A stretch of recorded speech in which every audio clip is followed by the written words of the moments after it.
どうもこんにちは。今日もちょっと早朝から回してます。ちょっと最近好きなレンズ紹介しますね。はい。最近使ってるのはこれです。エルマリートの 28mm です。はい。F2.8。はい。で、これね、みんな結構、すごくいいっていう話を聞いてて、何がそんなにいいのかなと思って、今までいろいろ 28mm って使ってきたんですけど、いいですね。2、3ヶ月使ってみて、かなりいい感じです。で、ちょっと良いポイントっていうのを今日少し紹介していきたいと思います。で、これアスフェリカル ASPH の、現行タイプですね。現行タイプの、前期型です。ちょっと何言ってるかわかんないと思うんですけど、フードを、パチッとこうはめるタイプのものです。で、現行型には前期と後期っていうのがあって、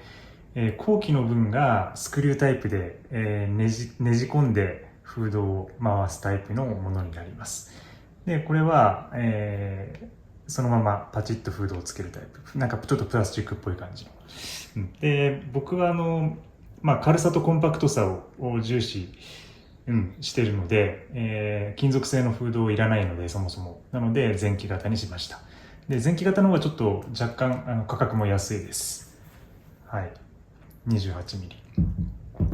で、まず 28mm のいいところなんですけど、まず圧倒的な軽さですね。はい。軽さとコンパクトさです。M レンズの中でも 180g ですごく軽くなってます。で、この SL につけるとちょうどこれボディ 900g ぐらいあるので、だいたい1000か 1100g ぐらいの、1.1 キロなんですけどぐらいの、軽量マシンが、出来上がります。それでも、重いんですけどね、でもこう SL の中でどう軽くするかっていうことと今戦っているので、そういう意味ではかなり、軽いシステムが出来上がります。で、やっぱ軽さだけ考えると、28mm っていうところで、ライカ Q とですね、バッティングするところあると思うんですけど、やっぱり SL の良さっていうのは、動画性能の、高さと、あとは、セパレートしてること、耐久性も若干高いのと、あと、セパレートしてるところで、別々のこう修理が効くっていうところですね。例えば一体型の Q とか GR とかあの辺も 28mm っていう画角なんですけど、あれはレンズボディ、どっちかが壊れるともうそのまま修理行きになってしまう。で、その間カメラが使えなくなってしまうっていう問題が発生します。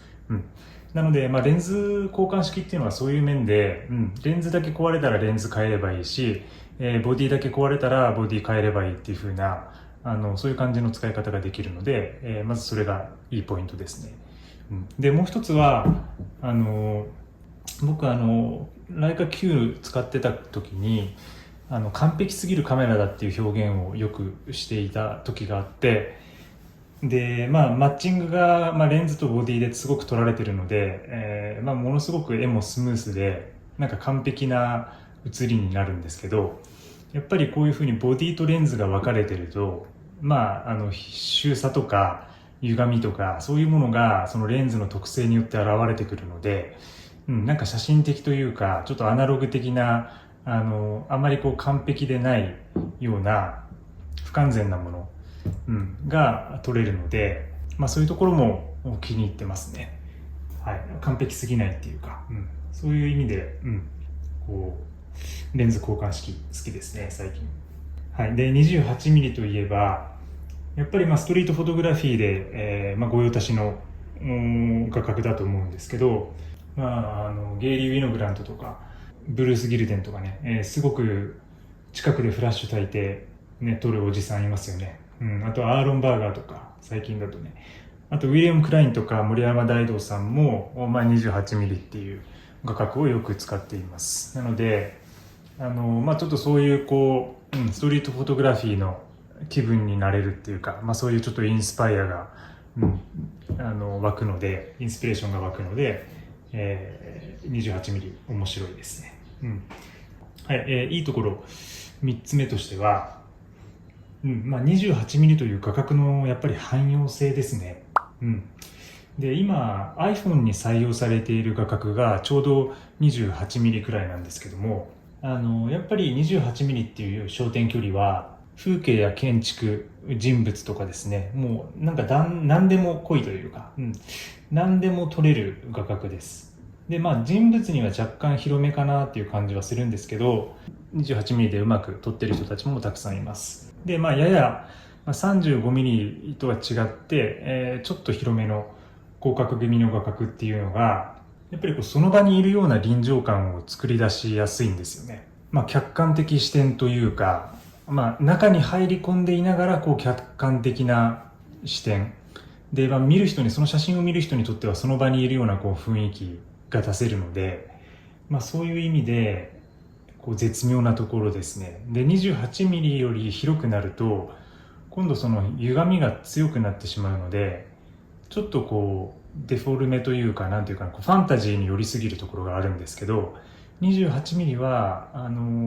まっすぐ構えればそんなにパースが出ない。パース出るんですけど、目立ちすぎないっていうところがいいです。なのでうまく使えば、そういう 35mm とか 50mm みたいなちょっと標準感のあるような雰囲気で撮ることができます。はい。で、やっぱりちょっと広すぎて使いづらいっていう方も多分いると思うんですけど、28mm ってやっぱどうしても、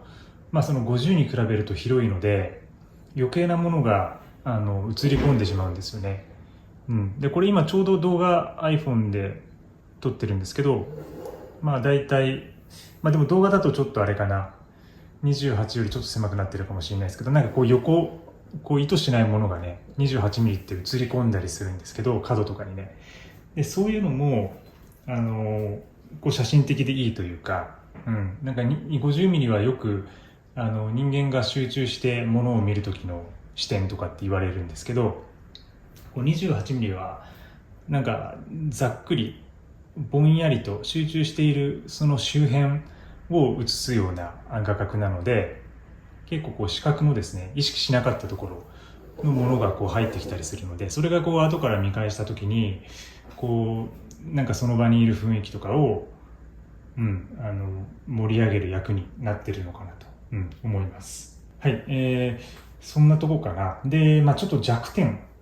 最後に 28mm の、このエルマリートに関する弱点なんですけど、そんなに弱点はないです。すごくかっちりしてて質感も良くてですね、大体M レンズの、この質感なんですけど、寄れないってとこですかね、あえて言うんだったら。大体 M レンズって寄れないんですけど、70センチ、最短撮影距離が70センチまでしか寄れないレンズになってます。で、これは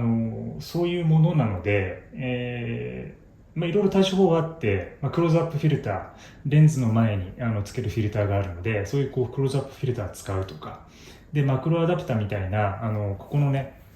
これ純正アダプターなんですけど、このマウントアダプターを、あれですね、ちょっとズームできるようなものに付け替えるとか、いろいろやり方はあるんですけど、僕自身はやっぱりこの70センチでしか撮れないようなことがその有限性だと感じていて、そこを楽しんでいくっていう風な考え方に最近は切り替わってますね。なんか何でも撮れるのは、iPhone とかねすごく便利で、テーブルトップで料理に寄れたりとかすると思うんですけど、このレンズに関しては寄れないので、それがね結構面白かったりします。逆にそこの寄れないところを楽しむっていう、その縛りによって寄れる 28mm とはまた違ったね、用法とか写真が生まれてくるのかなと思ってます。それには全然トレーニングというか僕は全然及んでないんですけど、例えば、写真家でいうと澤江正文さんとか、あの方は、28mm ではないんですけど、割と中盤で 50mm に近いような、ほぼ 50mm ぐらいの画角で撮ってるんですけど、それもあまり寄れないレンズを使ってます、実は。なので、サナイさんの写真集持ってる方は見ていただくと分かるんですけど、食事とかに行ってる時に正面にいる人物を撮ってる写真とかよくあるんですけど、ピントが来てないんですよ。ボケてるんですよね。でそれはあえてわざとぼかしてるわけではなくて、一番最短の撮影焦点距離にしていて、でもそれでも近すぎて、人物が近すぎてボケてるっていう現象が起きています。そういうものがこうなんだろうな、写真ならではの表現というかね、だいたい人間の目ってどこにでもピントを合わせられるので、テーブルに座ったら前にいる人の